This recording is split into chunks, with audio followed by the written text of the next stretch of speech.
The night wind whistled through the cracks of the weathered cabin like a mournful spirit seeking refuge, but Yates Young had long since grown accustomed to its lonely song. He sat before the dying embers in his fireplace, the last traces of warmth fading away just like the light outside his windows. Darkness was an old friend to him now, a constant companion in the 3 years since he'd settled in this remote stretch of Wyoming territory in 1879. The floorboards creaked beneath his boots as he rose to stoke what remained of the fire. At 32, Yates had the weathered face of a man who'd lived far longer, lines etched deep around eyes that had seen too much death during the war and in the years that followed. His tall frame moved with the careful precision of someone accustomed to conserving energy, every movement deliberate in the vast emptiness of his existence. He was reaching for another log when he heard a sound so foreign to his solitary world that at first he thought he'd imagined it. A knock. Faint but unmistakable against his cabin door, Yates reached for the rifle that never strayed far from his side, years of frontier living having taught him that unexpected visitors rarely brought good tidings. His finger hovered near the trigger as he approached the door. "Who's there?" His voice was rough from disuse, scraping against his throat like sandpaper. No answer came, only another knock, more urgent this time. He pulled the door open, rifle at the ready, only to find a woman swaying on her feet before him. Her dress was torn and mudded, her face pale beneath a layer of trail dust. In her trembling hands she clutched a half-melted candle, its flame dancing precariously in the night breeze. "Please," she whispered, her voice barely audible. Her eyes, a startling shade of green, met his for just a moment before rolling back as she collapsed forward. Yates caught her before she hit the ground, the rifle clattering beside them as he scooped her into his arms. The candle fell from her grasp, its flame extinguished in the dirt, but not before he caught a glimpse of her face, young but not girlish, perhaps in her mid-20s, with features that might have been beautiful beneath the grime and exhaustion. He carried her inside, kicking the door shut behind them. As he laid her on his bed, the only proper piece of furniture in the cabin besides a rough-hewn table and 2 chairs, he noticed the dried blood on her hands and the tear in her sleeve that revealed an angry red gash. "Miss." He tried again, gently patting her cheek. "Miss, can you hear me?" Her eyelids fluttered but didn't open. Yates ran a hand through his shaggy dark hair, a nervous habit from childhood he'd never quite shaken. He wasn't equipped for this. He'd come to these mountains to escape people, not to care for them. Yet here she was, this stranger who'd appeared like an apparition with nothing but a candle to guide her way. With a resigned sigh, Yates moved to the hearth, building the fire back up until warm light filled the cabin once more. He retrieved his medical supplies, meager as they were, and set about cleaning the wound on her arm. It wasn't deep enough to need stitching, thankfully, but it had bled plenty. He wondered what or who had caused it, but that was a question for when she woke, if she woke. The thought made him work faster, wrapping clean linen around her forearm with careful precision. He'd patched up enough injuries during the war to know what he was doing, at least. As he finished, the woman stirred, a small moan escaping her lips. Her eyes opened slowly, confusion clouding them before panic set in. She jerked upright, scrambling back against the wall, her breathing quick and shallow. "Easy now," Yates said, keeping his distance. "You're safe here. I found you at my door about an hour ago. You collapsed." She stared at him, her gaze darting around the cabin, taking in the sparse furnishings, the rifle propped against the wall, the fire crackling in the hearth.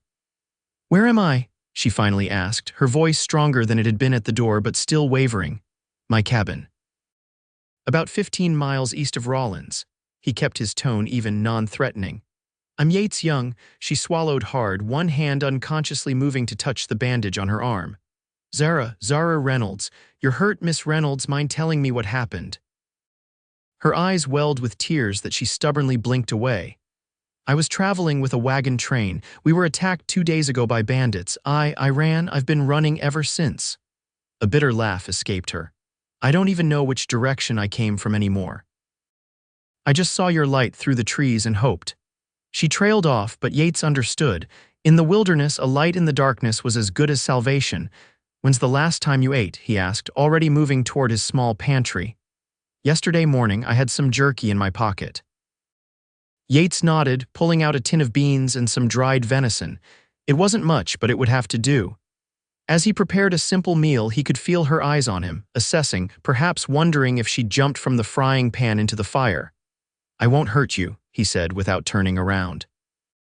"You can rest here tonight, and tomorrow I'll take you to town. Thank you." The words were soft, almost lost in the crackling of the fire. He set a plate before her, then retreated to give her space.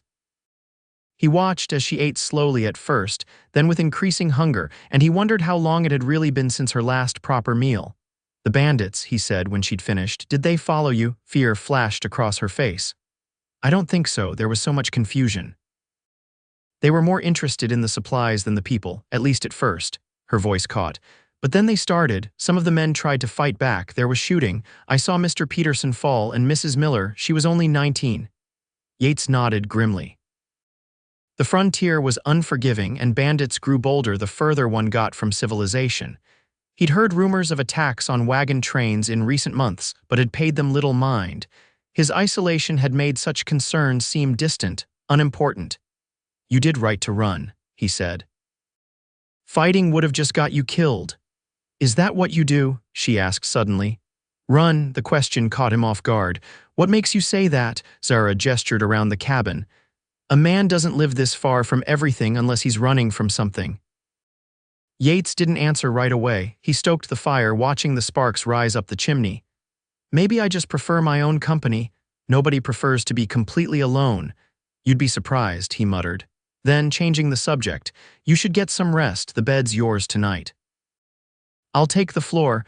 She looked like she wanted to say more but thought better of it. "Thank you, Mr. Young." "Yates," he corrected. "Just Yates is fine." "Yates," she repeated, and something about the way his name sounded in her voice made him uncomfortable. It had been a long time since anyone had addressed him directly. Longer still since that anyone had been a woman. He turned away, gathering blankets for his makeshift bed on the floor. "There's water in the basin if you want to wash up. I'll step outside to give you privacy." The night air was crisp when he stepped onto the porch, stars blazing overhead in the vast Wyoming sky. Yates took a deep breath, trying to clear his head. Tomorrow he'd take her to Rawlins, hand her over to the sheriff, and return to his solitude. This unexpected intrusion into his carefully constructed isolation would be nothing but a brief interlude, soon forgotten. Yet as he gazed into the darkness that stretched beyond his small clearing, Yates couldn't shake the feeling that something had shifted tonight, like the first tremor before an avalanche. He'd spent 3 years building walls around himself, but somehow this woman, this stranger with her dying candle and determined eyes, had already found a crack in his defenses. When Zara called him back inside, he found her sitting on the edge of the bed, her face and hands clean, her honey blonde hair freed from its pins and falling in waves to her shoulders. Without the layer of grime, she was indeed beautiful, in a delicate way that seemed at odds with her survival of the past few days. "The bandits," he said, settling onto his blankets near the fire. "Can you describe them? The sheriff in Rawlins will want to know." She nodded, her fingers twisting in the worn fabric of his quilt. There were 6 of them. The leader had a scar across his cheek, right here. She traced a line from her left eye to her jaw. They wore bandanas over their faces, but his slipped. I saw him clearly. He had eyes like there was nothing behind them. Empty. Yates felt a chill that had nothing to do with the night air. Scar on the left cheek. Was it jagged like from a knife? Her eyes widened. "Yes, do you know him?" "I know of him. That sounds like Ezra Wade. He and his gang have been terrorizing this area for almost a year now. Sheriff's got a bounty out for him, but no one's been able to bring him in." "Have you tried?" There was a challenge in her voice. "Told you I keep to myself." He poked at the fire. "I'm not a lawman or a bounty hunter." "What are you then?" It was a simple question, but one Yates had no easy answer for. What was he now? Not the idealistic young soldier who'd marched off to war. Not the broken man who drifted westward afterward, taking odd jobs and getting into fights. Not even the skilled tracker who'd once guided wealthy Easterners on hunting expeditions. Just a man trying to live quietly, he finally said. Zara studied him for a long moment. "I don't think that's true. Not entirely." Before he could respond, she continued, "But I understand wanting to be left alone. After tomorrow, you won't have to worry about me disrupting your peace again." "It's no disruption," he said, the words surprising him as much as her. "Anyone would have done the same." "No," she said softly. "They wouldn't have. I've learned that the hard way." There was a story there, one Yates found himself unexpectedly curious about, but exhaustion was clearly overtaking her. Her eyelids drooped and she swayed slightly where she sat. "Get some sleep," he said. "We've got a long ride tomorrow." Zara nodded, slipping under the covers. "Good night, Yates, and thank you for the candle." He glanced at the tallow candle he'd lit and placed on the small table beside the bed. "What do you mean?" "When I saw your cabin, all the lights were out except for a single candle in the window. It was like it was waiting for me." Her voice was fading as sleep claimed her. "Like someone had lit it to guide me home." Yates frowned. He hadn't left any candle burning in the window. The fire had been the only light in the cabin when she arrived. But before he could correct her, Zara's breathing had deepened into the rhythm of sleep. He watched her for a moment, this mysterious woman who'd appeared at his door with her own candle, speaking of another that had never existed. Perhaps in her exhaustion and fear, she'd confused the two. Or perhaps there was more to Zara Reynolds than met the eye. Either way, come morning, she would be gone from his life, and he could return to the solitude he'd convinced himself he preferred. Yet as Yates settled onto his makeshift bed, he found himself strangely reluctant to see the dawn. For the first time in years, the silence of his cabin felt not like peace, but like emptiness. Morning came with pale light filtering through the cabin's single window. Yates had been awake for hours, having slept fitfully on the hard floor. He'd built up the fire and prepared a simple breakfast of coffee and cornmeal mush, moving as quietly as possible to avoid waking his unexpected guest. But Zara was already stirring, her eyes fluttering open to take in the unfamiliar surroundings. For a moment, confusion clouded her features before recognition dawned. "Good morning," she said, her voice husky with sleep. Yates nodded in acknowledgement, pouring her a cup of coffee. "How's the arm?" She flexed it experimentally, wincing slightly. "Sore but better." "Thank you for tending to it. It's nothing." He handed her the mug, careful not to let their fingers touch. "We should head out soon if we want to reach Rollins by nightfall." Zara took a sip of the strong, bitter coffee. "Do you think the sheriff will be able to help me find out if anyone else from my wagon train survived?" "Hard to say. News travels slow out here." He served her a bowl of the cornmeal mush. "But if there were survivors, they'd likely head to the nearest town too." "I hope so." She ate a few bites, her gaze distant. "The Millers had a little boy, only 3 years old. I keep thinking about him." Yates didn't know what to say to that. Hope seemed cruel in the face of such odds, but so did crushing it entirely. He'd seen too much death to believe in miracles, yet the woman sitting across from him was proof that sometimes people survived against all likelihood. "We'll find out what we can," he finally said. They ate in silence after that, the weight of unspoken possibilities hanging between them. When they'd finished, Yates packed a few provisions while Zara washed the dishes, falling into a domestic rhythm that felt strangely natural despite their brief acquaintance. "I'll need to saddle the horses," he said, heading for the door. "Won't be long." Outside, the morning was clear and cool, the mountains rising majestically in the distance. Yates made his way to the small stable beside the cabin where he kept his 2 horses, a sturdy chestnut gelding named Buck and an older mare called Daisy. He'd originally bought Daisy as a pack horse, but she'd prove useful now for Zara to ride. As he saddled the horses, his mind kept returning to the woman in his cabin. There was something about her that unsettled him, though not in an unpleasant way. It was more like the feeling of waking from a long sleep, disorienting but necessary. When he returned, leading both horses, he found Zara standing on the porch, her hair neatly braided and her torn dress as straightened as possible. She looked small and vulnerable in the morning light, yet there was a quiet strength in the set of her shoulders. "I'm afraid Daisy isn't much for speed," he said, handing her the mare's reins, "but she's steady on mountain trails."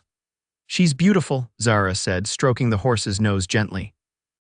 "I grew up around horses. My father bred them in Missouri before." She trailed off, her expression clouding. "Before what?" Yates found himself asking, though he'd intended to keep their conversation to necessities only. Zara shrugged, a practiced casualness that didn't reach her eyes. "Before everything changed. The war, disease, life." She mounted Daisy with practiced ease despite her injured arm. "We should go. I've imposed on your hospitality long enough." Yates swung up onto Buck's back, adjusting his rifle in its scabbard. "It's a long ride. We'll need to stop at noon to rest the horses." They set off at a steady pace, the cabin soon disappearing behind them as the trail wound through dense pine forest. Yates led the way, his senses alert for any sign of danger. The wilderness might seem peaceful, but he knew better than most how quickly that could change.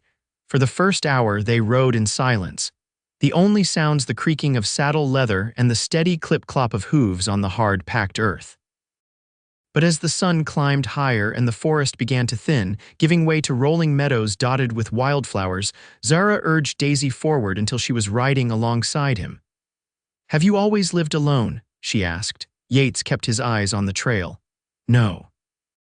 When he didn't elaborate, she pressed on. "Where were you before Wyoming?" "Lots of places." He glanced at her. "You ask a lot of questions." "And you avoid answering them," she countered, a hint of a smile playing at her lips. "I'm just trying to figure out who I've entrusted my life to." That gave him pause. He hadn't thought of it that way, that she was trusting him with her safety, her very existence. It was a responsibility he hadn't sought and wasn't sure he wanted. "I fought for the Union," he said finally. "After the war I drifted, worked as a guide, a hunter. Tried my hand at prospecting for a while," he shrugged. "Nothing stuck. And then you decided to become a hermit." There was no judgment in her tone, just genuine curiosity. "I decided I'd had enough of people." He looked at her directly now. "Your turn." "What were you doing on a wagon train headed west?" Zara's expression sobered. "Starting over, I suppose. My parents died 2 years ago, influenza. There was nothing left for me in Missouri. My aunt lives in Oregon, said I could join her there." She gave a bitter laugh. "She warned me the journey would be dangerous, but I was so sure it would be worth it." "It might still be," Yates said, surprising himself with the optimism. "One setback doesn't mean the end of the road." "Is that what you tell yourself?" Her green eyes were penetrating. "About whatever sent you into hiding." "I'm not hiding," he said automatically, though the words rang hollow even to his own ears. "Everyone's hiding from something, Yates, even if it's just themselves." Before he could respond, a movement in the trees ahead caught his attention.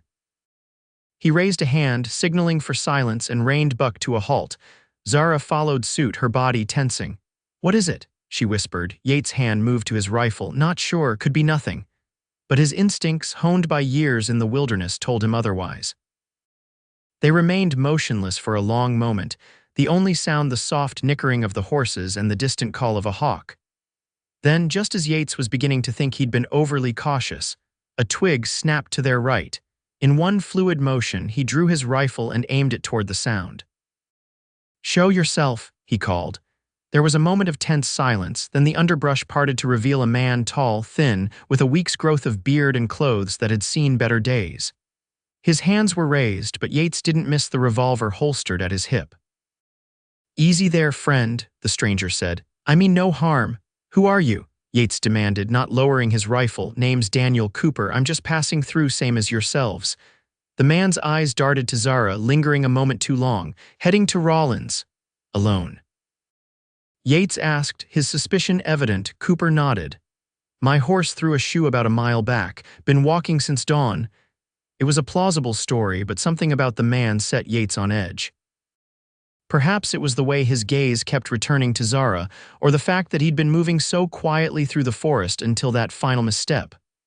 "We're in a hurry," Yates said curtly. "Good luck with your journey."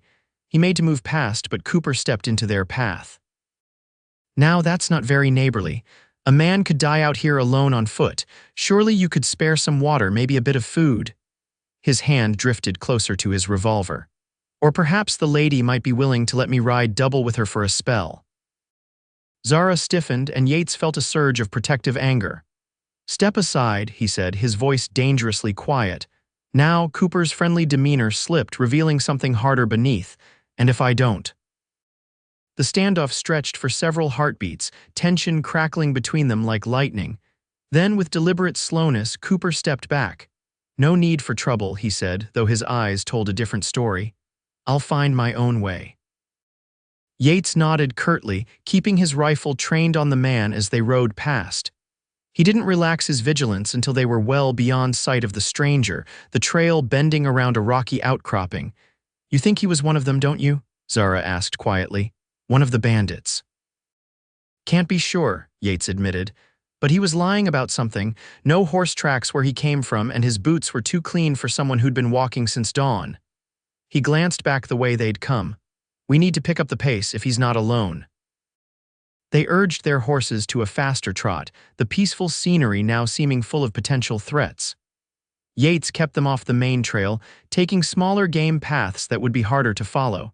It meant slower going in places, but the reduced risk of ambush was worth it. By midday, they'd covered enough ground that Yates felt safe stopping briefly to rest the horses. They dismounted in a small clearing beside a bubbling stream, the animals grateful for the water and chance to graze. "Do you think he'll follow us?" Zara asked, keeping her voice low as if afraid of being overheard. "Depends on what he wants." Yates scanned the surrounding forest. "If he's with Wade's gang and recognized you as a survivor who could identify them, then yes, he might." Fear flashed across her face, quickly replaced by determination. "Then we keep moving."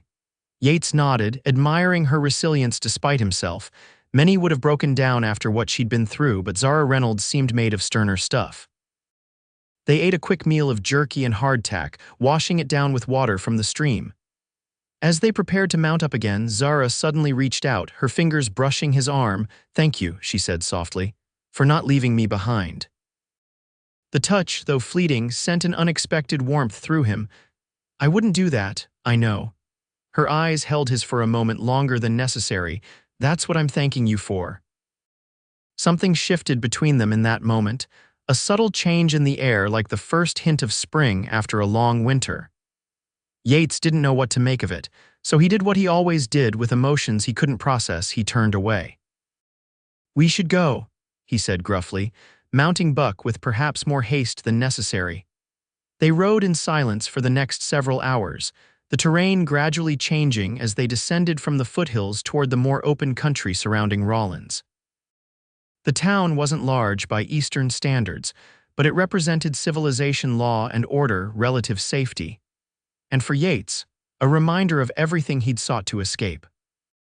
As the sun began its westward slide, painting the landscape in gold and amber, they crested a rise that offered their first view of Rawlins in the distance. Smoke rose from chimneys, and the faint outlines of buildings were visible against the horizon. "We'll be there before dark," Yates said, relief evident in his voice. Soon, Zara would be the sheriff's concern, and he could return to his solitude. Yet even as the thought formed, he found himself strangely reluctant to reach their destination. The past 24 hours had been the most human interaction he'd had in years, and despite his best efforts to maintain his distance, something about Zara had begun to breach the walls he'd built around himself. They were halfway down the slope when the first shot rang out. Buck reared, nearly unseating Yates as a bullet whizzed past his head. He regained control quickly, his combat instincts taking over as he scanned for the source of the gunfire. "Ride," he shouted to Zara, drawing his rifle. "Head for the trees to the east." More shots followed, kicking up dirt at their horses' feet. Zara urged Daisy forward, but the older mare was panicking, turning in circles instead of obeying the reins. Yates saw the shooter, then a figure partially concealed behind a large boulder about 100 yards upslope. He took aim and fired, not expecting to hit at that distance, but hoping to provide enough cover for Zara to control her mount. "Come on," he called, moving Buck closer to grab Daisy's bridle. Together they galloped for the tree line, bullets following their retreat. They reached the shelter of the pines just as Yates heard the distinctive sound of a rifle being reloaded. He led them deeper into the cover, only slowing when the shots faded behind them. "Are you hit?" he asked Zara, his eyes quickly assessing her for injuries. She shook her head, her face pale but composed. "No, I'm fine." He dismounted, leading Buck behind a fallen log that offered some protection. "Looks like your friend Cooper found some friends, or they found him," Zara said, sliding off Daisy to join him in their makeshift shelter. "What do we do now? We can't go back the way we came, and they're between us and Rawlins." Yates considered their options, none of them good. Night would fall soon, which would make travel dangerous but would also make them harder to track. They could circle wide around their pursuers, adding miles to their journey but potentially avoiding conflict. Or they could stand and fight a last resort given they were outnumbered and didn't know the terrain as well as Wade's gang likely did. "We'll wait until dark," he decided. "Then make for Rollins from the north. It's longer but safer." Zara nodded, trusting his judgment. They secured the horses as best they could, then settled in to wait, keeping watch in shifts as the sun sank lower in the sky. As dusk gathered around them, turning the forest into a maze of deepening shadows, Yates found himself studying Zara's profile. The fading light softened her features, highlighting the gentle curve of her cheek, the determined set of her jaw. Despite everything, she showed no signs of breaking, and he found himself increasingly drawn to her quiet strength. "What will you do?" he asked suddenly. "If we make it to Rollins, will you still try for Oregon?" She was silent for a long moment. "I don't know. Everything I owned was in that wagon, all my savings, my clothes, my mother's locket." Her voice caught. "I'm not sure I can start over with nothing." "People do it all the time out here," Yates said. "It's the nature of the frontier." "Is that what you did? Started over with nothing?" He shrugged. "In a way, though it's easier when you're choosing it, not having it forced on you." "And was it?" she asked, turning to face him fully. "A choice." The question hung between them, weighted with implications Yates wasn't ready to confront. Before he could answer, the snap of a twig nearby put them both on alert. Yates raised his rifle, scanning the gathering darkness. The forest had gone unnaturally quiet, no birds, no small creatures rustling in the underbrush, just silence heavy with threat. "Get down," he whispered to Zara, motioning her closer to the ground. Another snap, closer this time, and then a voice called out, "We know you're in there, Reynolds. Might as well come out and make it easy on yourself." Zara's eyes widened in recognition. "That's him," she breathed. "The leader." "Wade." Yates nodded grimly. So Cooper had indeed been part of Wade's gang and had recognized Zara. Now they were hunting her to eliminate the witness who could identify them. "No one needs to die today," Wade continued, his voice deceptively reasonable. "Just the woman. You can ride away, stranger." "This isn't your fight." "Don't listen to him," Zara whispered urgently. "He'll kill us both." "I know," Yates replied softly. He dealt with men like Wade before they left no witnesses, no loose ends. "Stay down. When I start firing, head for the horses, ride hard for Rollins, and don't look back." "What about you?" "I'll be right behind you." It was a lie, and from the look in her eyes, Zara knew it. There was no way they could both escape. Someone would need to provide covering fire. "No," she said firmly. "I'm not leaving you to die for me." "Time's running out," Wade called closer now. "What's it going to be?" Yates made a split-second decision. Leaning forward, he pressed his lips to Zara's in a brief, fierce kiss. Before she could react, he pulled back, his eyes holding hers with an intensity that brooked no argument. "Live," he said simply. Then he rose to a crouch, rifle at the ready. Now, he fired 3 rapid shots in the direction of Wade's voice, then pivoted to aim at movement to their right. A cry of pain told him he'd hit someone. Good. That would slow them down. Zara hesitated only a moment before sprinting for the horses, untying them with shaking hands. Gunfire erupted around them, bullets thudding into trees and kicking up earth. Yates continued firing, methodically working the lever of his Winchester, each shot carefully placed to provide maximum cover. He was down to his last few cartridges when he felt rather than heard Zara return. She grabbed his arm, pulling him backward. "Both horses," she shouted over the gunfire. "Now." He turned to see that she had indeed brought both Buck and Daisy, the animals dancing nervously at the edge of the clearing. In that moment of distraction, a bullet grazed his left shoulder, spinning him half around with the impact. Zara's grip tightened on his arm, pulling him toward the horses with surprising strength. "Move." Together they mounted, Yates grimacing as his injured shoulder protested. They spurred the horses forward, crashing through the underbrush away from their attackers. Behind them, shouts and curses faded as they put distance between themselves and Wade's gang. They rode hard through the gathering darkness, the horses picking their way across unfamiliar terrain with admirable surefootedness. Yates could feel warm blood soaking his shirt, but the wound wasn't serious enough to stop for. Every minute they kept moving was another minute of life. Finally, when the horses began to tire and the risk of injury from riding in the dark became too great, They found a small ravine where a spring bubbled up from between rocks. It offered some shelter and water for the exhausted animals. "Let me see that shoulder," Zara said as soon as they dismounted. Yates tried to wave her off. "It's just a graze." "Let me see it," she repeated, her tone allowing no argument. He submitted with poor grace, sitting on a fallen log while she examined the wound by the light of the stars and a sliver of moon. Her touch was gentle but efficient as she cleaned it with water from the spring and bound it with a strip torn from her petticoat. "Thank you," he said when she'd finished. "You should have kept riding, though. You might have reached Rollins by now and left you to bleed to death." "I don't think so." She sat beside him, close enough that he could feel the warmth of her through the cool night air. "Besides, I'm not sure I could have found the way in the dark." It was a transparent excuse. The lights of the town would have guided her, but Yates didn't call her on it. Instead, he found himself unexpectedly grateful for her presence, for the simple human connection he'd denied himself for so long. "Why did you kiss me?" she asked suddenly. The question caught him off guard. "I thought I was going to die," he said after a moment. Seemed like a good idea at the time. In the dim light, he saw a small smile curve her lips. "Just an impulse then. Does it matter? It might."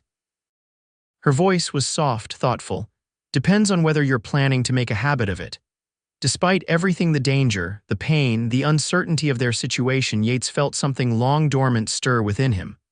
A warmth, a possibility he'd thought buried with the rest of his past. "I don't know," he admitted. "I haven't thought that far ahead." "That's fair." She looked up at the stars scattered like diamond dust across the velvet sky. "I haven't thought much beyond surviving the next hour myself." They sat in companionable silence for a while, listening to the gentle murmur of the spring and the occasional soft nickering of the horses. It was strange how comfortable it felt, this quiet moment amid chaos, as if they'd known each other far longer than a single day. "We should try to rest," Yates finally said. "We'll head for Rollins at first light." Zara nodded, but made no move to create distance between them. Instead, she leaned slightly against his uninjured side, her head eventually coming to rest on his shoulder as exhaustion claimed her. Yates remained awake, keeping watch, his rifle across his knees and his thoughts in turmoil. He'd spent 3 years cultivating solitude, convincing himself it was what he wanted, what he deserved after the things he'd seen and done. Yet in the span of 24 hours, this woman had upended everything, making him question choices he'd thought were set in stone. As the night deepened around them, Yates found himself wondering what it would be like to return to his cabin not alone, but with Zara beside him.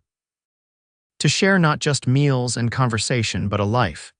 It was a dangerous thought, full of risk and uncertainty, yet he couldn't seem to banish it. Dawn broke with pale fingers of light reaching through the trees, illuminating the ravine where they'd taken shelter. Yates had dozed fitfully, always alert for any sound that might signal danger. Now, as Zara stirred against him, he gently disengaged himself to check on the horses. "How's the shoulder?" she asked, her voice husky with sleep, stiff but serviceable. He rotated it experimentally, wincing slightly at the pull of dried blood on the bandage. "We should get moving. Wade and his men are probably still looking for us." They ate a meager breakfast of the last of their provisions, then mounted up, Yates grimacing as the movement jarred his injury. The sun was just clearing the eastern horizon as they set off, heading northwest in a wide arc that would eventually bring them to Rollins from an unexpected direction. The morning passed in tense vigilance, both of them scanning the landscape for any sign of pursuit. But the wilderness remained peaceful, almost deceptively so, with wildflowers nodding in the breeze and hawks circling lazily overhead. "Do you think we lost them?" Zara asked as they paused to rest the horses at midday. Yates shook his head. "Men like Wade don't give up easily." "But they might have headed for Rollins, thinking we'd go straight there." He squinted at the distant town, now visible as a smudge on the horizon. "We'll approach from the north through that stand of cottonwoods, less chance of being spotted that way." They rode on, the miles passing under their horses' hooves as the sun climbed to its zenith and then began its downward arc. By late afternoon, they were close enough to make out individual buildings in Rollins: the church steeple, the 2-story hotel, the saloon with its distinctive sign. "Almost there," Yates said, relief evident in his voice. His shoulder was throbbing steadily now, the wound probably in need of proper cleaning and fresh bandages. They entered the cottonwood grove, the dappled shade a welcome respite from the afternoon sun. The horses picked their way carefully among the trees, sensing their riders' growing anticipation of journey's end. They were halfway through the grove when Yates held up a hand, signaling for Zara to stop. She reined in beside him, her expression questioning. "What is it?" she whispered. "Not sure," he murmured, scanning the trees ahead. Something felt wrong, a stillness that wasn't natural, a silence too complete. Then he saw a flash of metal among the leaves, sunlight glinting off a rifle barrel and another off to the right. They'd ridden straight into an ambush. "Run!" He shouted, wheeling Buck around, but it was too late. Men emerged from behind trees, rifles aimed squarely at them. Ezra Wade stepped forward, his scarred face twisted in a triumphant smile. "Well, well," he drawled. "Thought you could outsmart us, did you?" His cold eyes fixed on Zara. "Been a lot of trouble tracking you down, Miss Reynolds. More than you're worth, some might say."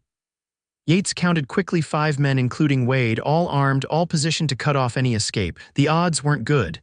"Let her go," he said, keeping his voice level. "She's no threat to you."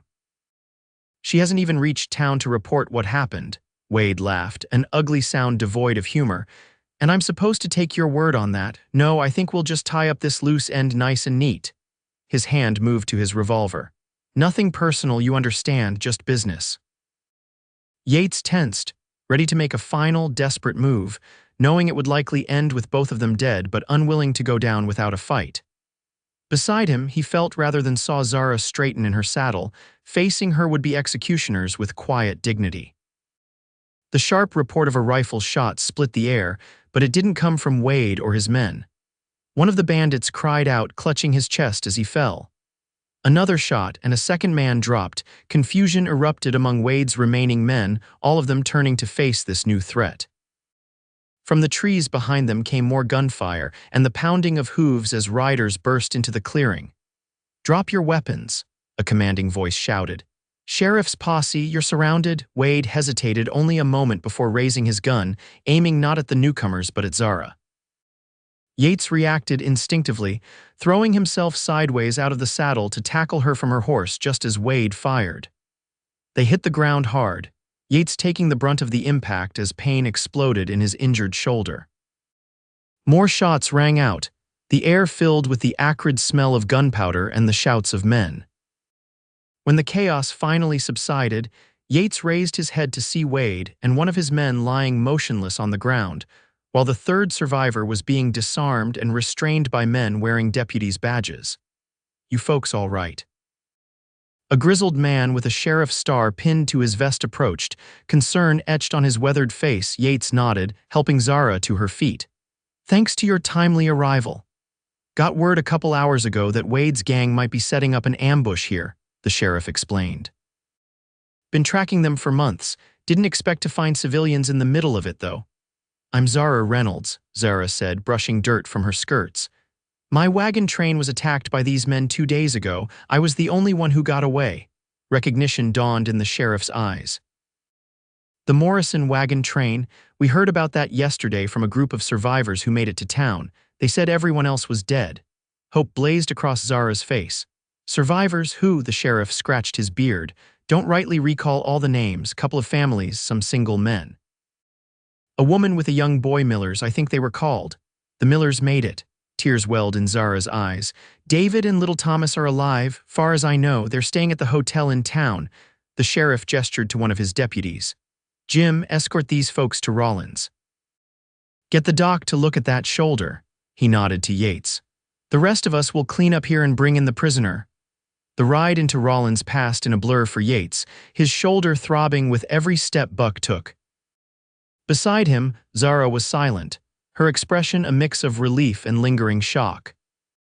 The town, when they reached it, seemed impossibly civilized after their wilderness ordeal, the boardwalks lined with people. Lamps being lit in windows as evening approached, the smell of cooking food wafting from the hotel dining room. The doctor, a harried-looking man with spectacles perched on the end of his nose, examined Yates' wound with professional detachment. "Clean graze," he pronounced. "You're lucky, a little higher and it would have hit bone." He cleaned and rebandaged the injury, then handed Yates a small bottle of pills. For the pain, take one before bed should help you sleep. Outside the doctor's office, the deputy who'd escorted them waited to take their formal statements about the wagon train attack and their encounter with Wade's gang. The process was tedious but necessary, and by the time they finished, night had fallen completely. "Hotel's got rooms available," the deputy said. "Sheriff says the county will cover it, least we can do after what you've been through." Yates nodded his thanks, suddenly aware of how exhausted he was. The events of the past 2 days seemed to catch up with him all at once, leaving him drained and aching. They walked to the hotel in silence, the busy main street feeling strangely overwhelming after the solitude of the wilderness. At the front desk, the clerk handed them keys to adjacent rooms on the second floor, dining rooms closed for the night, he informed them, "But I can have some food sent up if you're hungry." "That would be much appreciated," Zara said, her voice soft with fatigue. In the upstairs hallway, they paused outside their respective doors. Zara turned to Yates, her green eyes searching his face. "Will you leave tomorrow?" she asked. "Go back to your cabin." He hadn't thought that far ahead, focused as he'd been on simply reaching Rollins alive. But now, faced with the question, Yates found himself unexpectedly torn. The solitude of his cabin called to him familiar, safe, uncomplicated. Yet the thought of returning to that emptiness after these intense days with Zara filled him with a strange reluctance. "I haven't decided," he said honestly. She nodded, a small smile touching her lips. "Well, whatever you decide. Thank you for everything." Before he could respond, she rose on tiptoe and pressed a gentle kiss to his cheek, then slipped into her room, the door closing softly behind her. Yates stood in the hallway for a long moment, his hand unconsciously rising to touch the spot where her lips had been. Then, with a sigh, he entered his own room, his thoughts in turmoil. The room was small but clean, with a real bed that looked impossibly inviting after sleeping on the ground. A pitcher of water and a basin stood on a washstand in the corner, and Yates took the time to clean off the trail dust before sinking gratefully onto the mattress. He lay there, staring at the ceiling, too tired to sleep and too restless for stillness. Images from the past days kept flashing through his mind, Zara at his door with her candle, her determined face as she rode beside him, the feel of her lips against his in what he'd thought might be their final moments. A soft knock at the door roused him from his thoughts. He rose, half expecting it to be the promised food, but when he opened the door, Zara stood there instead, a tray in her hands. "They brought up enough for both of us," she explained. "I thought maybe you wouldn't mind some company."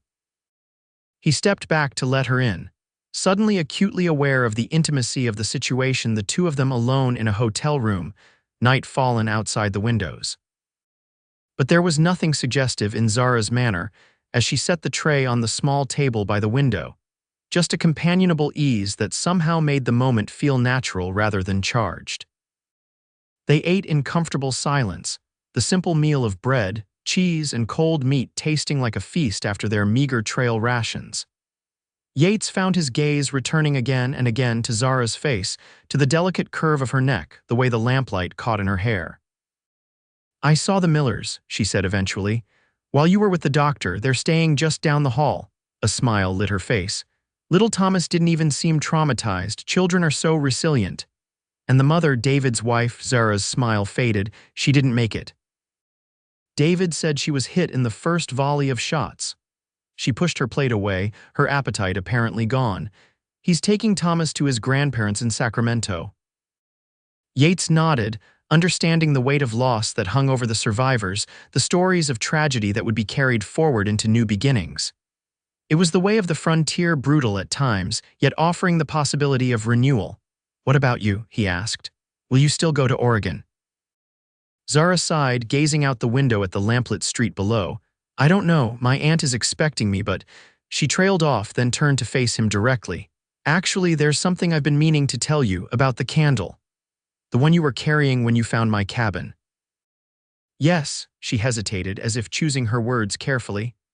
"I wasn't just wandering randomly through the wilderness. I was following a light, your light, a single candle burning in a window, visible for miles in that darkness." Her eyes held his. "But you said there was no candle." Yates frowned, remembering her words from that first night. There wasn't just the fire, and it was dying when you arrived. I know what I saw, she said softly. A candle as clear as day guiding me to safety. A small, wondering smile touched her lips. My mother used to say that when we're most lost, God places a light to guide us home. Yates wasn't sure what to make of this. He wasn't a religious man, hadn't been since the war showed him the depths of human cruelty. Yet he couldn't deny the strange coincidence or providence that had brought Zara to his door that night. Maybe it wasn't about finding safety, he said slowly. Maybe it was about finding each other. The words hung between them, laden with meaning neither was quite ready to articulate. Zara's eyes widened slightly, and for a moment Yates thought he'd said too much, revealed a vulnerability he'd kept carefully hidden for years. But then she smiled, a genuine smile that reached her eyes and transformed her face. Maybe it was, she agreed softly. They talked late into the night, sharing stories of their lives before Zara's childhood in Missouri. Yates' experiences during and after the war, the events that had shaped them into the people they now were. As the hours passed, Yates found himself speaking of things he hadn't discussed with another living soul, the words coming easier with each passing moment. Is that why you went to the mountains? Zara asked when he'd told her about the last battle he'd fought in, the senseless slaughter that had left him questioning everything he'd thought he was fighting for. To forget, not to forget, he corrected gently. To remember who I was before, to find some peace. He looked down at his hands, calloused and scarred from years of hard work. I thought solitude was the answer, and was it? He met her gaze. For a time, but then you showed up with your candle and what? And I realized that peace isn't the same as emptiness. The admission cost him something, but it felt right to say it aloud. That maybe being alone isn't the only way to heal. Zara reached across the table, her hand covering his. I think, she said carefully, that sometimes what we're running from isn't as important as what we might be running toward, if we're brave enough to see it. The touch of her hand, warm and real against his skin, anchored Yates in the moment, making the ghosts of his past recede just a little. In that quiet hotel room, with the sounds of the town muffled by distance, he found himself contemplating a future he hadn't dared imagine, one that included connection rather than isolation, possibility rather than regret.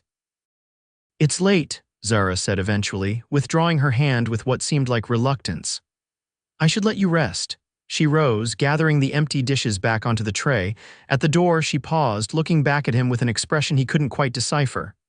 Will I see you in the morning? There was vulnerability in the question, a hint of the same uncertainty he felt. Yes, Yates said, and was surprised by how definite he felt about it. I'll be here. After she left, he lay in bed staring at the ceiling, sleep eluding him despite his exhaustion. The events of the past days played through his mind like scenes from a story he was both part of and observing from a distance. The woman with the candle, the desperate flight through the wilderness, the standoff with Wade, the unexpected rescue, it all seemed somehow preordained, as if he'd been moving toward this moment all along without realizing it. And now, faced with a choice, return to his solitary existence or step into an unknown future with Zara, Yates found that it wasn't really a choice at all. Something had shifted within him, a locked door opening to reveal possibilities he'd thought forever closed. Morning came with pale light filtering through the curtains and the sounds of the town awakening outside. Yates rose, his shoulder stiff but less painful than the previous day. He dressed carefully, then made his way downstairs to the hotel dining room. Zara was already there, seated at a corner table, a cup of coffee in front of her. She looked up as he entered, and the smile that lit her face sent a warm current through his chest. Good morning, she said as he took the seat across from her. How's the shoulder? Better.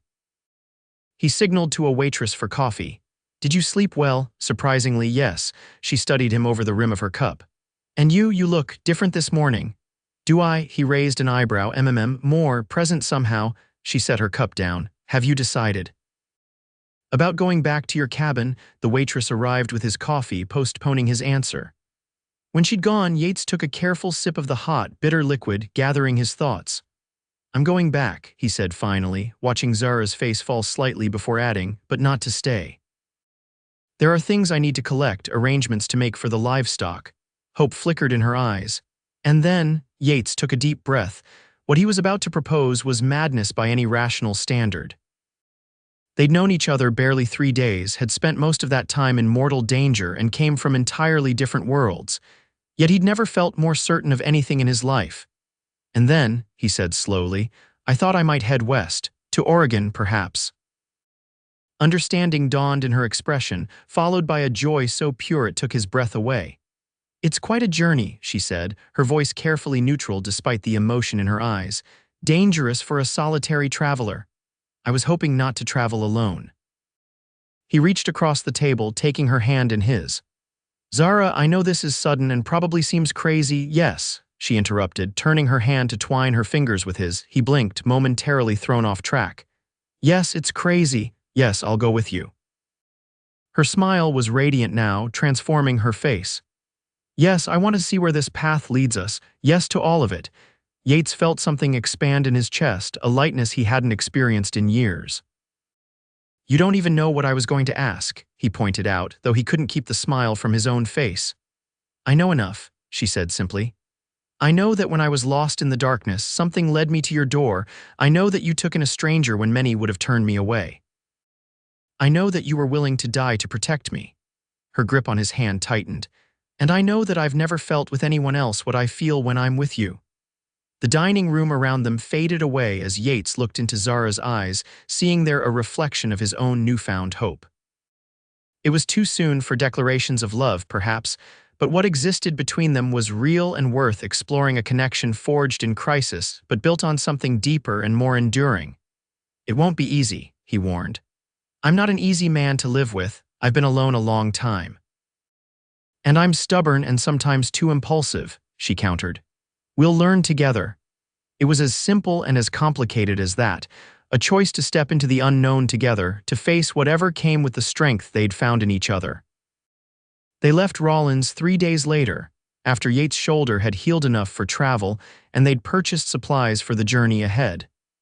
The first stop would be his cabin, to collect his few valuables and make arrangements for the property.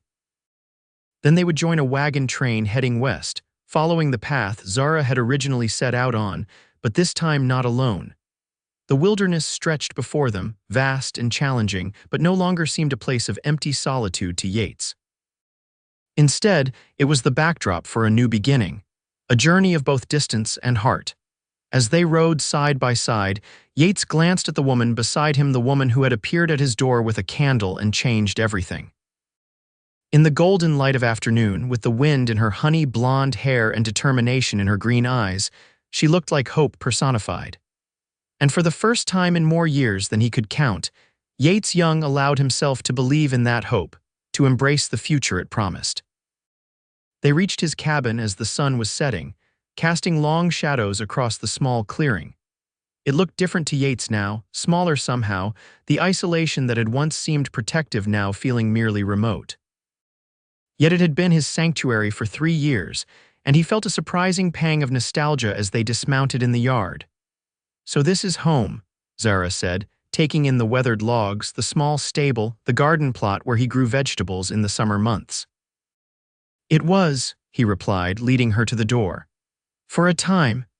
Inside, everything was exactly as they'd left it days ago, the bed still rumpled from Zara's brief occupancy, the ashes cold in the hearth, dust beginning to settle on the table. Yet it felt like returning to a place from his distant past, rather than one he'd left only days before. Yates built a fire while Zara unpacked the provisions they'd brought, moving around each other with an ease that belied their short acquaintance. By the time darkness had fallen completely, the cabin was filled with warmth and light, the aroma of coffee and cooking food creating an atmosphere of domestic comfort. They ate at the rough-hewn table, discussing plans for the next day, what to take, what to leave behind, how to handle the livestock that couldn't make the journey to Oregon. It was strange for Yates to be making such decisions with another person after years of answering to no one but himself. Yet he found he welcomed Zara's input, her practical suggestions often improving on his own ideas.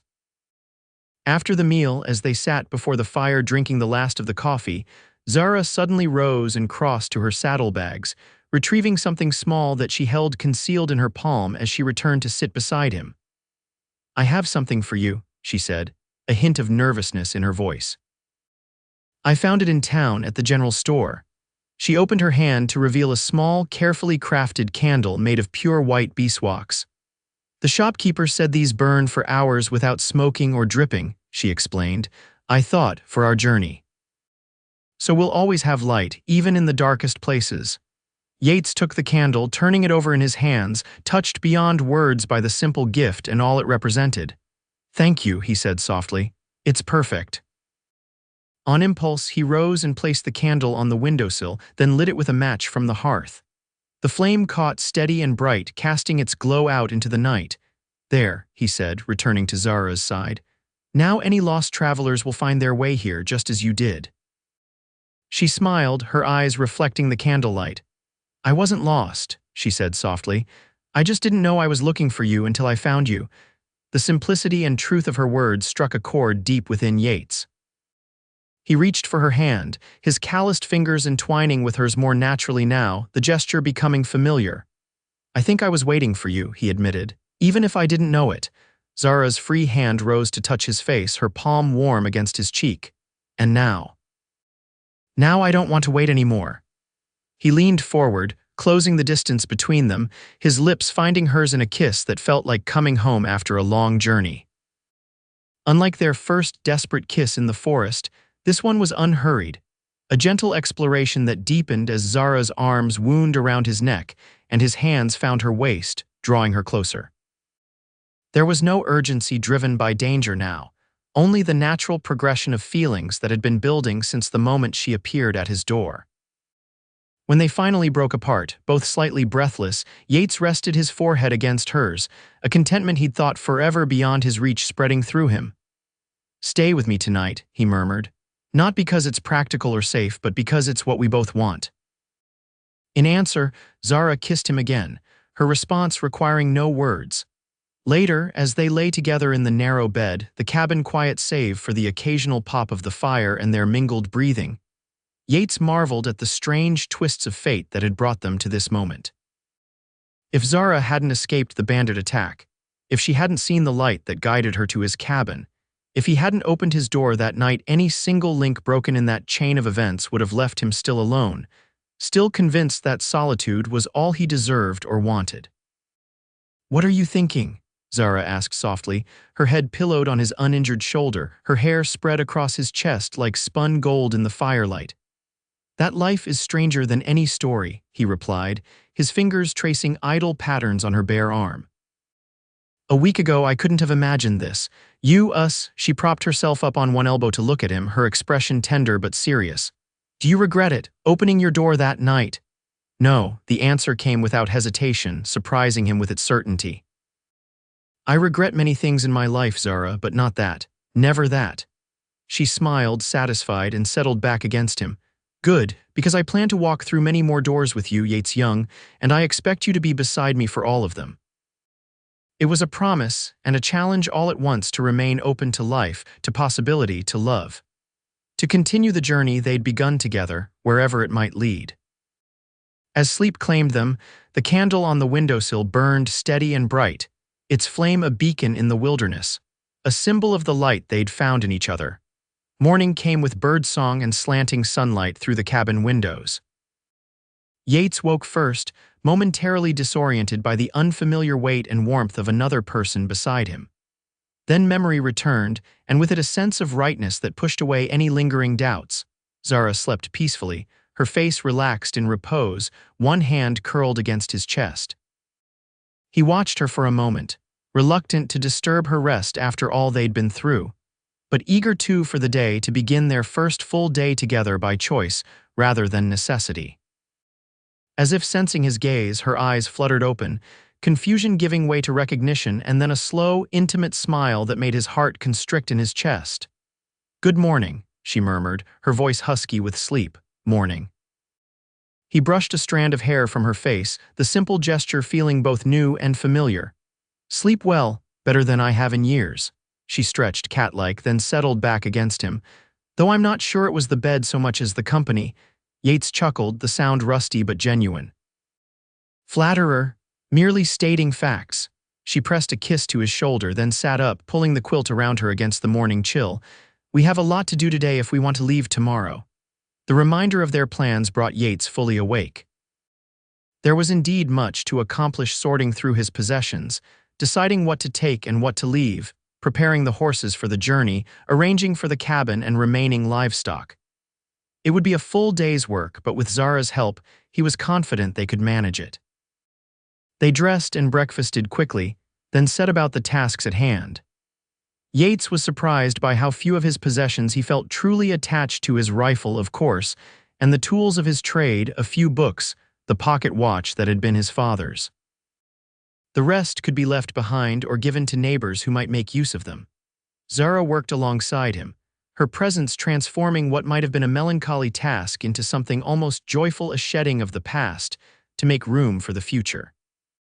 She had a knack for organization, quickly sorting items into piles for keeping, leaving, or trading, her practical efficiency complementing his more deliberate approach. By midday, they'd made significant progress. The cabin was half emptied, their travel packs nearly prepared, and Yates had written a letter to his nearest neighbor about taking over the property and the remaining animals. They paused for a simple meal, sitting on the porch steps in the warm sunshine. "Do you think you'll miss it?" Zara asked, gesturing at the cabin and the surrounding wilderness.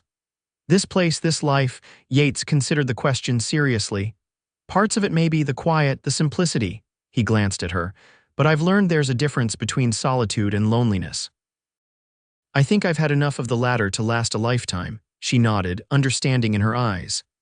I felt that way too after my parents died, surrounded by people in town, yet completely alone.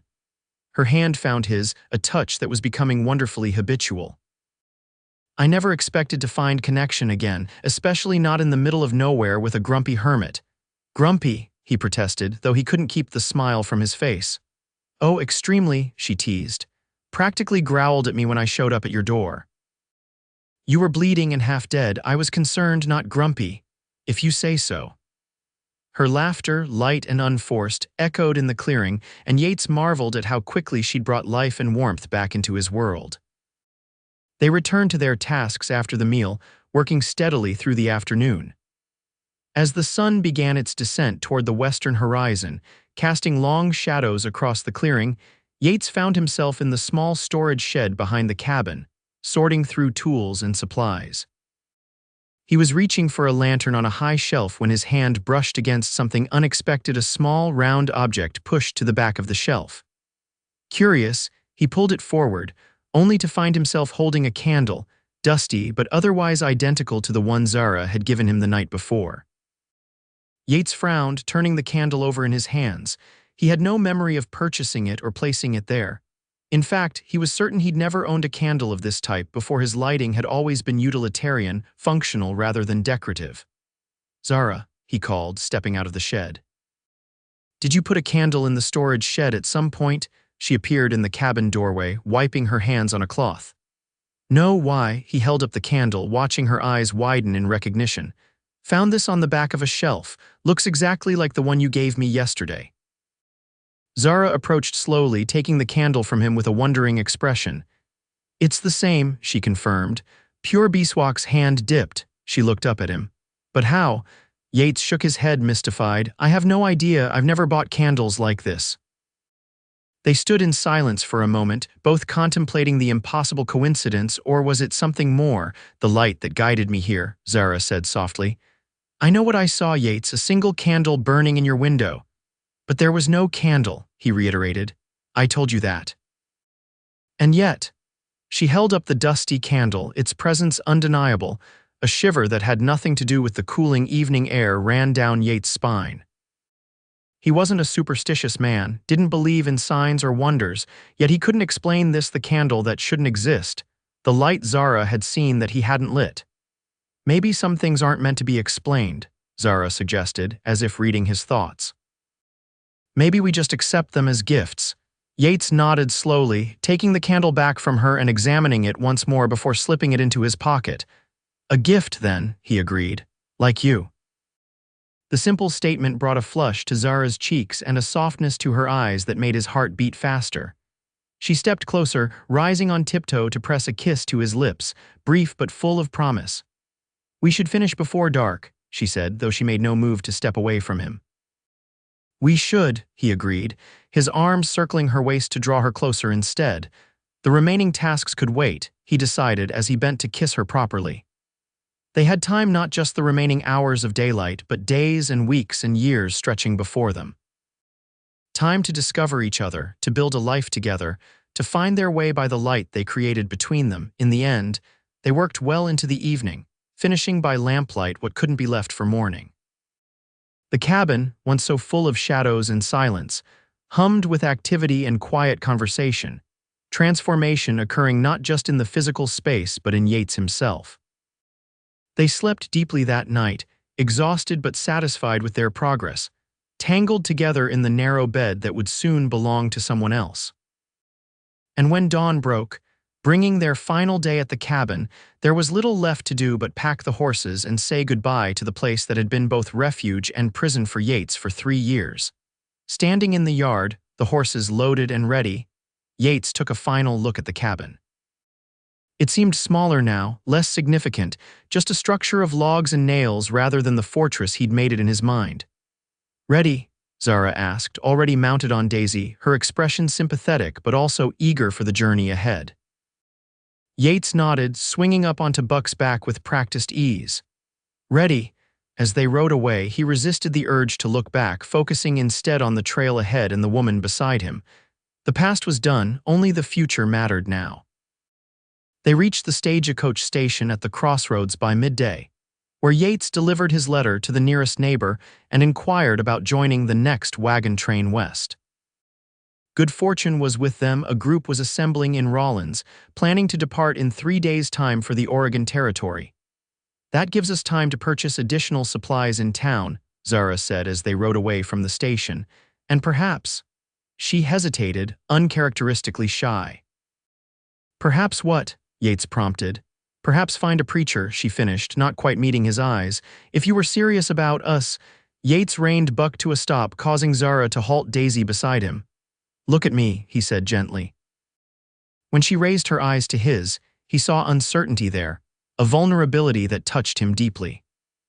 For all her courage and independence, Zara still feared rejection, still worried that what they'd found might prove as ephemeral as the candlelight that had guided her to him. "I have never been more serious about anything in my life," he said, his voice low and intense. "I would marry you this minute if I could, Zara Reynolds, today, tomorrow, whenever you wish. But yes, Rawlins has a church, and I expect they have a preacher who would be happy to make an honest woman of you before we join that wagon train." The smile that bloomed on her face was like sunrise after the longest night, brilliant and transformative. "Then let's not waste any time," she said, her earlier hesitation gone. "I've waited long enough to find you. I don't want to wait any longer to be your wife." They were married 3 days later in the small white church on the edge of Rawlins, with only the preacher, his wife, and a few curious townspeople as witnesses. Zara wore a new dress of soft blue calico, purchased with some of the money Yates had saved during his years of isolated living. He wore the only decent shirt he owned, freshly washed and pressed by the hotel's laundress. The ceremony was brief but heartfelt, the preacher's words about joining 2 lives into one carrying special weight for a couple who had indeed found in each other the missing pieces of themselves. When Yates slipped a simple gold band onto Zara's finger, another Rawlins purchase, and spoke the words that made her his wife, he felt a sense of rightness, of completion that he'd never expected to experience in this lifetime. They joined the wagon train the following morning, their status as newlyweds earning them good-natured teasing from the other travelers, but also a certain respect. The journey ahead would be long and not without danger, but they faced it together, their separate paths now merged into a single shared future. The weeks that followed tested them in ways they couldn't have anticipated: river crossings that nearly claimed their possessions, fierce storms that made travel impossible for days at a time, encounters with hostile natives that required careful negotiation. Yet through it all, their bond only strengthened, the spark that had ignited in those first desperate days growing into a steady flame that sustained them through every challenge. By the time they reached the lush valleys of the Oregon Territory, nearly 3 months after leaving Wyoming, Yates and Zara Young were no longer the same people who had set out on that journey. They had been shaped by the experiences they'd shared, the obstacles they'd overcome together, the quiet moments of connection that punctuated the hard work of frontier travel. And there was one more change, one that became apparent as they neared the end of their journey, a new life growing within Zara. A child conceived somewhere along the trail, a living testament to the love that had bloomed so unexpectedly in the wilderness. They settled not in the bustling town where Zara's aunt lived, but in a smaller community near the coast, where Yates' skills as a hunter and tracker were valued, and Zara's natural warmth and intelligence quickly made her a respected member of the community. They built a home together larger and sturdier than the Wyoming cabin, but with the same hearth at its center, the same sense of sanctuary from the outside world. Their daughter was born the following spring, a strong, healthy child with Yates' dark hair and Zara's green eyes. They named her Candace Candy, for short, a small acknowledgement of the mysterious light that had brought them together on that dark night in the mountains. And on the windowsill of their Oregon home, visible to any traveler who might pass by, they kept a candle burning not just for light, but as a reminder that even in the darkest times, guidance can come from the most unexpected sources, and that sometimes what seems like the end of one journey is merely the beginning of another, more beautiful one. Years passed, the young family growing with the addition of a son and eventually another daughter. Their home expanded too, as did Yates' business ventures, from hunting and trapping to eventually owning a successful trading post that served as a vital link between the coastal settlements and the more remote communities inland. Zara flourished as well, her natural leadership abilities making her a central figure in the town's development. She helped establish the first school, served on committees that brought improvements like a proper doctor and later a telegraph office, and was known throughout the region for her kindness and practical wisdom. But no matter how busy their lives became, no matter how many responsibilities they shouldered or successes they achieved, Yates and Zara never forgot what had brought them together: a moment of darkness illuminated by a single candle, a desperate knock on a lonely cabin door, and the courage to open that door to the unknown. On their 10th wedding anniversary, as they sat on the porch of their home watching their children play in the yard, Zara reached into her pocket and pulled out a small, carefully wrapped package. "What's this?" Yates asked, taking it from her with a curious smile. "Open it and see," she replied, her eyes still as green and vibrant as the day they'd met, twinkling with secret delight. Inside the wrapping, he found a candle not new but well preserved, its surface bearing the faint marks of age. "Is this?" he began, recognition dawning. "The one you found in your storage shed," she confirmed. "The one that shouldn't have existed. I've kept it all these years, waiting for the right moment to give it back to you." Yates turned the candle over in his hands, marveling at how such a simple object had come to hold so much meaning. "Why now?" he asked. Zara's hand found his, their fingers entwining with the easy familiarity of a decade's partnership. "Because I wanted to remind you that sometimes the most precious gifts come when we least expect them, and that light can be found even in the darkest places if we're brave enough to look for it." Yates nodded, understanding the deeper message in her words. Their journey together hadn't always been easy. There had been hardships, disagreements, moments of doubt, but through it all, the light they'd kindled between them had never been extinguished.